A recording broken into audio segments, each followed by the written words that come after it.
Hello students, आज हम यह जानेंगे कि अर्थशास्त्र का क्या तात्पर्य होता है। अर्थशास्त्र के एक विषय के रूप में प्रकृति और क्षेत्र क्या है, उसकी विषय सामग्री क्या है। इकोनॉमिक्स या अर्थशास्त्र हम पढ़ने जा रहे हैं। इकोनॉमिक्स शब्द की उत्पत्ति कैसे हुई? यह एक ग्रीक शब्द, यूनानी शब्द ओइकोनॉमिया से उत्पन्न हुआ, जिसको ग्रीक फिलॉसफर उसने हाउसहोल्ड मैनेजमेंट के रूप में परिभाषित किया। ओइकोनॉमिया यानी हाउसहोल्ड मैनेजमेंट यानी घर का प्रबंधन। लेकिन समय और सभ्यता के विकास के साथ साथ अर्थ इसका जो बदलता चला गया। अर्थशास्त्र जब हम हिंदी में बात करते हैं तो यह दो शब्दों से मिलकर बना हुआ है, अर्थ और शास्त्र।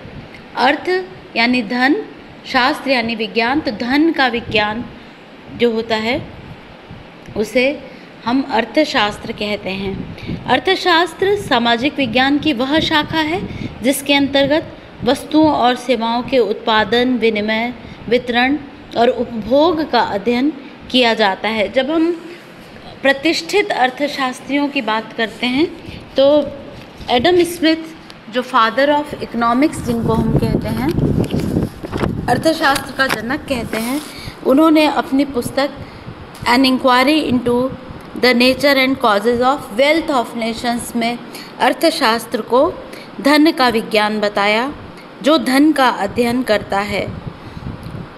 के शब्दों में जीवन के साधारण व्यवसाय में मनुष्य की क्रियाओं का अध्ययन है। इस प्रकार एक ओर यह धन का अध्ययन है, दूसरी ओर मनुष्य के अध्ययन का एक भाग है। पिगू ने क्रियाओं को स्पष्ट करने के लिए मुद्रा के मापदंड का सहारा लिया और उन्होंने कहा कि केवल सामाजिक अंग के रूप में व्यक्तियों की भौतिक कल्याण संबंधी क्रियाओं को अर्थशास्त्र की विशेष सामग्री माना जाए। रॉबिन्स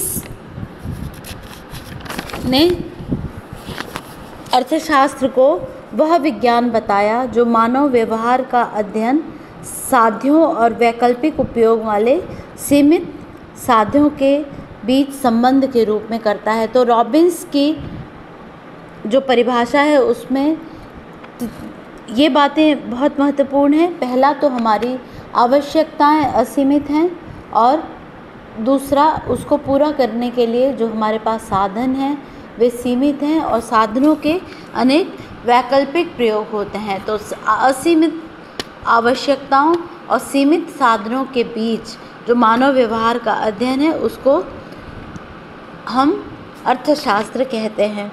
अर्थशास्त्र की विषय सामग्री इस प्रकार इतनी व्यापक हो जाती है कि उसे 5 भागों में वर्गीकृत किया जाता है: उपभोग, उत्पादन, विनिमय, वितरण और राजस्व या पब्लिक फाइनेंस।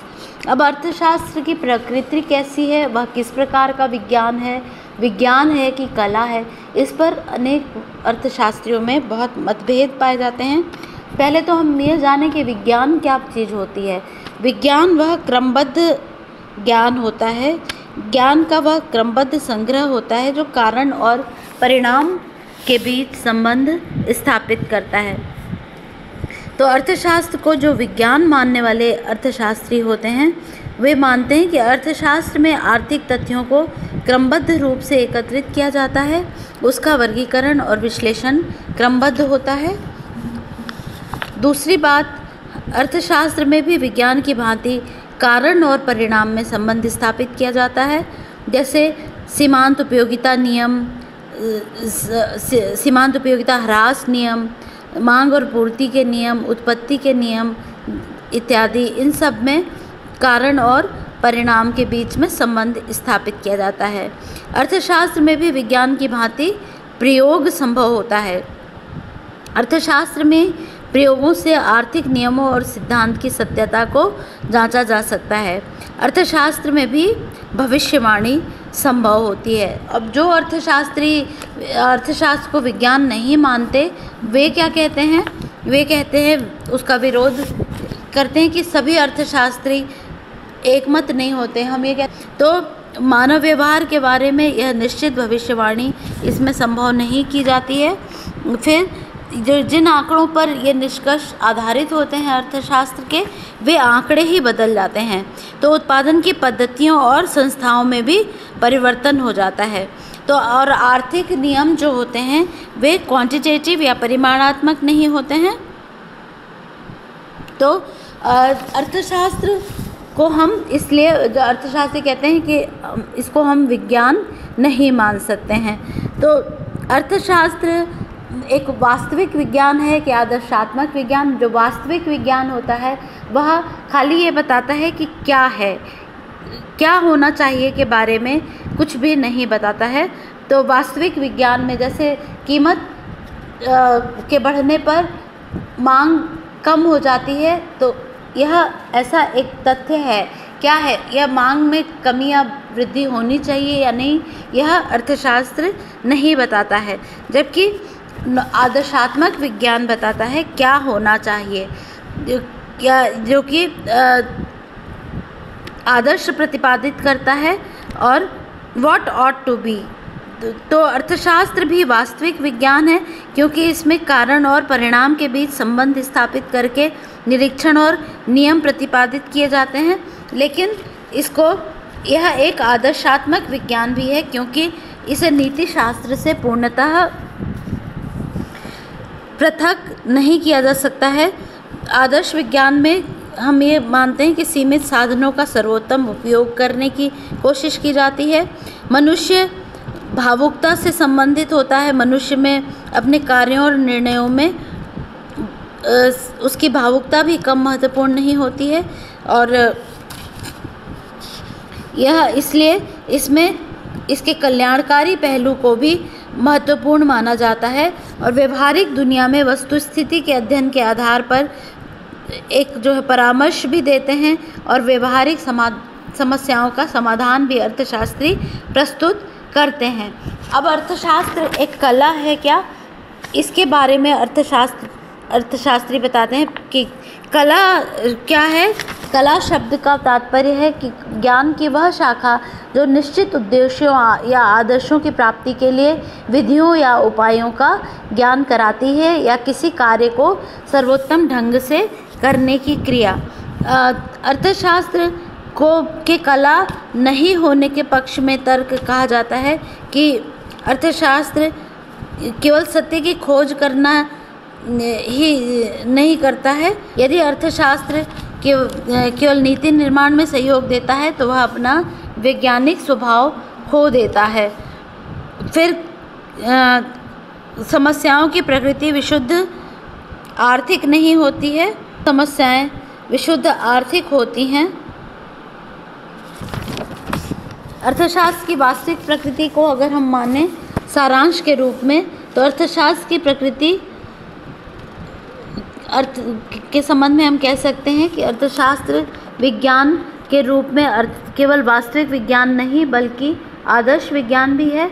और समाजशास्त्र का अविभाज्य अंग होने के कारण अर्थशास्त्री का कार्य सिर्फ तथ्यों का यथार्थ विश्लेषण प्रस्तुत करना ही नहीं होता, वरन नीति निर्धारण और मार्गदर्शन करना भी होता है।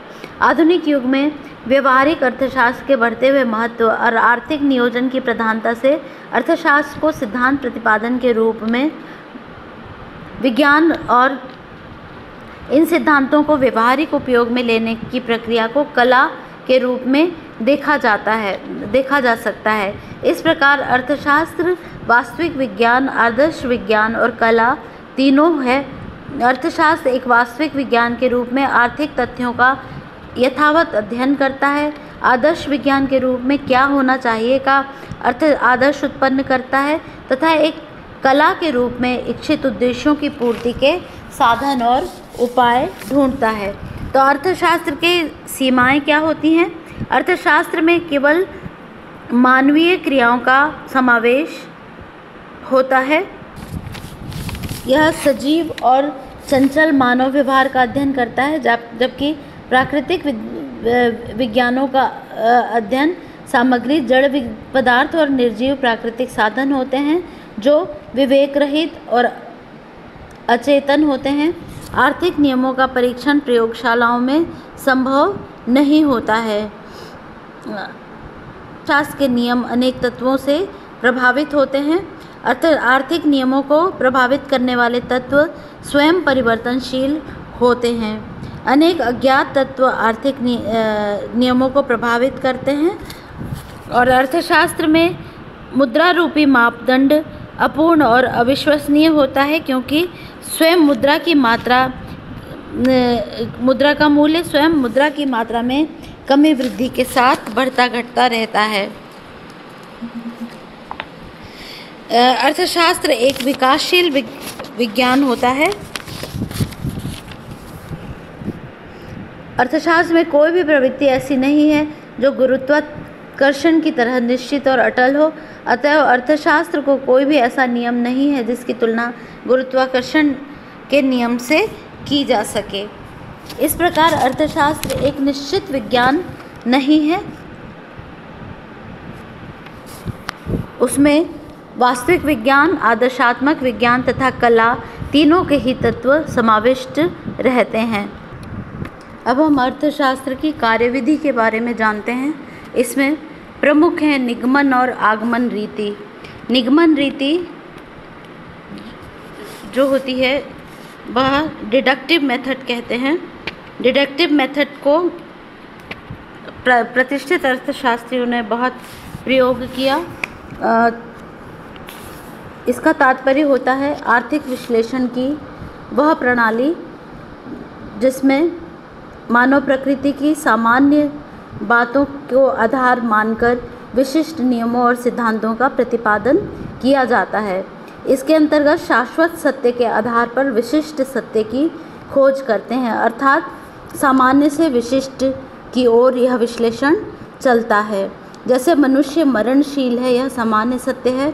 इसके आधार पर हम यह कह सकते हैं कि राम और श्याम जो मनुष्य हैं वे भी मरेंगे। इसी प्रकार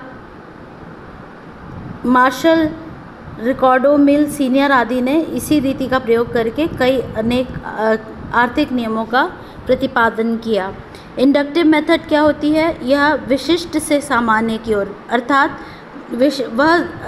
सामाजिक अनुसंधान की वह रीति जिसके अंतर्गत विशिष्ट आर्थिक तत्वों के अध्ययन, निरीक्षण तथा प्रयोग के विश्लेषण के आधार पर सामान्य नियमों तथा सिद्धांतों का प्रतिपादन किया जाता है। जैसे हम चावल का एक दाना देखते हैं कि तो हम यह अंदाज़ लगा लेते हैं कि भगोने में रखा हुआ सारे चावल पक गए हैं कि नहीं। तो वस्तु का मूल्य घटने पर एक व्यक्ति अधिक क्रय करता है और मूल्य बढ़ने पर क्रय कम कर देता है, या तो हम यह निष्कर्ष एक विशिष्ट निष्कर्ष से सामान्य निष्कर्ष की ओर चल सकते हैं हम कि मूल्यों के कम होने पर सभी लोग अधिक क्रय करेंगे। निगमन और आगमन प्रणाली के बाद हम जानते हैं व्यष्टि और समष्टि विश्लेषण क्या होता है। व्यष्टि और समष्टि आर्थिक विश्लेषण, व्यष्टि का अर्थ होता है सूक्ष्म और समष्टि का अर्थ होता है व्यापक या समग्र। व्यष्टि आर्थिक विश्लेषण में के अंतर्गत या माइक्रो इकोनॉमिक्स के अंतर्गत एक व्यक्तिगत आर्थिक इकाई, व्यक्तिगत परिवार, व्यक्तिगत उपभोक्ता, व्यक्तिगत फर्म, व्यक्तिगत उद्योग, व्यक्तिगत मूल्य आदि के आर्थिक व्यवहार का अध्ययन किया जाता है। इसे कीमत सिद्धांत के नाम से भी पुकारते हैं। और मैक्रो इकोनॉमिक्स में अर्थशास्त्र की किसी समस्या का समग्र रूप में अध्ययन किया जाता है, जैसे राष्ट्रीय आय, देश की कुल बचत, कुल उपभोग, कुल विनियोग, कुल रोजगार, सामान्य मूल्य स्तर इत्यादि। व्यष्टि अर्थशास्त्र का संबंध किसी विशिष्ट इकाई से होता है, वहीं समष्टि अर्थशास्त्र का संबंध सामान्य से होता है। व्यष्टि या सूक्ष्म विश्लेषण के भी अनेक प्रकार होते हैं, जैसे व्यष्टि आर्थिक स्थितिकी, व्यष्टि आर्थिक तुलनात्मक स्थितिकी और व्यष्टि आर्थिक प्रवैगिकी। स्थितिकी का तात्पर्य यह आर्थिक विश्लेषण की वह शाखा होती है जिसके अंतर्गत किसी समय बिंदु पर या व्यष्टि घटकों के पारस्परिक संबंधों से संतुलन के स्थिति की व्याख्या की जाती है। और व्यष्टि आर्थिक तुलनात्मक स्थिति की वह शाखा होती है जिसके अंतर्गत विभिन्न समय बिंदुओं पर व्यष्टि घटकों या व्यष्टिगत जो माइक्रो वेरिएबल्स होते हैं या व्यष्टि चर होते हैं उनके पारस्परिक संबंधों से स्थापित विभिन्न संतुलनों की तुलनात्मक व्याख्या की जाती है। जैसे एक समय बिंदु पर मांग और पूर्ति की सापेक्षिक शक्तियों से संतुलन मूल्य जो निर्धारित हो रहा है उसकी तुलना किसी अन्य बिंदुओं पर मांग और पूर्ति के संतुलन से निर्धारित मूल्य से किया जाता है। व्यष्टि प्रावैगिकी के अंतर्गत यह वह शाखा होती है जिसमें प्रारंभिक साम्यावस्था से नई साम्यावस्था तक पहुंचने के लिए परिवर्तनों की प्रक्रिया एवं मार्ग की व्याख्या की जाती है। जैसे कॉबवेब मॉडल ऑफ डिटर्मिनेशन या मूल्य निर्धारण का मकड़ जाल का सिद्धांत इसके अंतर्गत आता है। अब व्यष्टि आर्थिक सिद्धांत या माइक्रो इकोनॉमिक्स में क्या क्या चीज़ें पढ़नी होती हैं? उपभोग का सिद्धांत, उत्पादन का सिद्धांत, वस्तु कीमत का सिद्धांत, साधन कीमत सिद्धांत, आर्थिक कल्याण का सिद्धांत, ये सब व्यष्टि अर्थशास्त्र के क्षेत्र हैं। व्यष्टि और समष्टि अर्थशास्त्र के जो होता है वह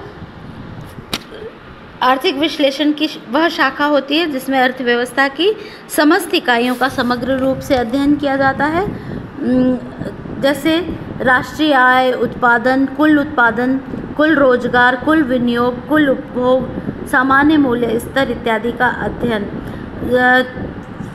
समष्टि अर्थशास्त्र के अंतर्गत क्या क्षेत्र होते हैं? जैसे आय और रोजगार का सिद्धांत, सामान्य मूल्य स्तर का सिद्धांत, आर्थिक विकास का सिद्धांत, व्यापार चक्र का सिद्धांत, अंतर्राष्ट्रीय व्यापार और विदेशी विनिमय का सिद्धांत, मुद्रा और बैंकिंग का सिद्धांत, राजस्व का सिद्धांत, वितरण का सिद्धांत, ये सब समष्टि अर्थशास्त्र के क्षेत्र होते हैं। समष्टि आर्थिक विरोधाभास की बात अब हम करते हैं।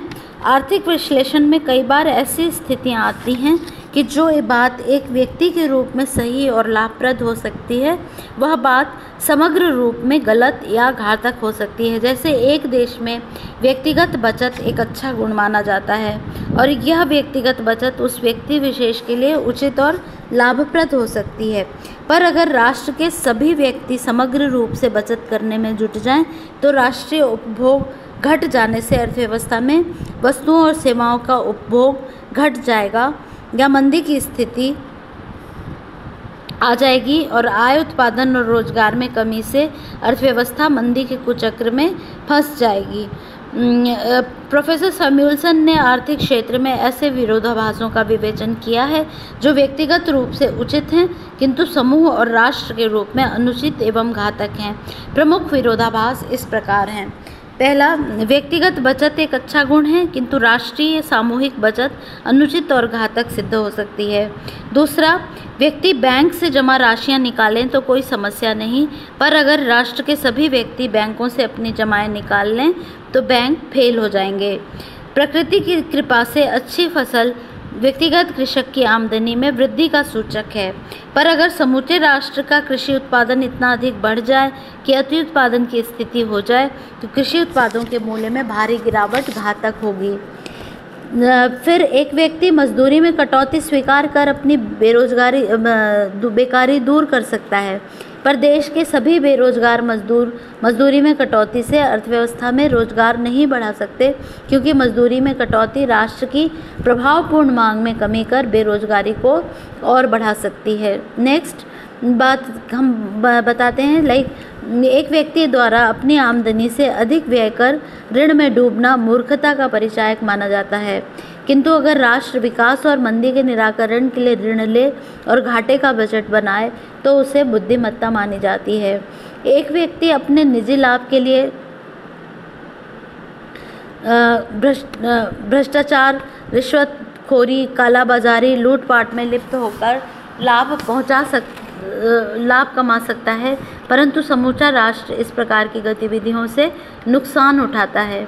किसी उद्योग विशेष में ऊंची कीमतों से उसकी फर्में लाभ कमा सकती हैं, पर प्रत्येक उद्योग में कीमतें बढ़ जाएं तो मुद्रास्फीति के दुष्प्रभावों का सामना करना पड़ेगा।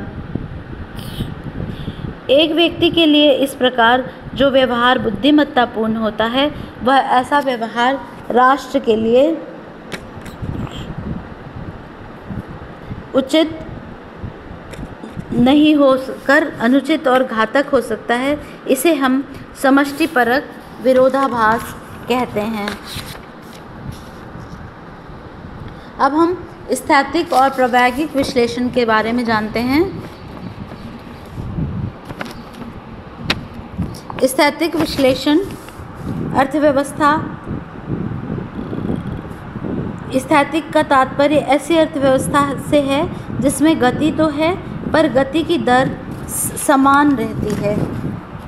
जैसे एक झरना है, झरना निरंतर उसमें पानी बदलता रह रहा है, लेकिन उसकी दर एक जो है झरना का एक जो प्रकृति है वह समान तरीके की दिखती है।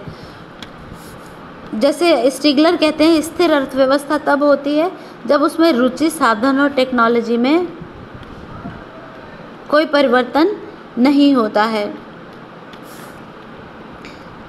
स्थैतिक अर्थशास्त्र में साम्य उसकी एक विशेषता होती है।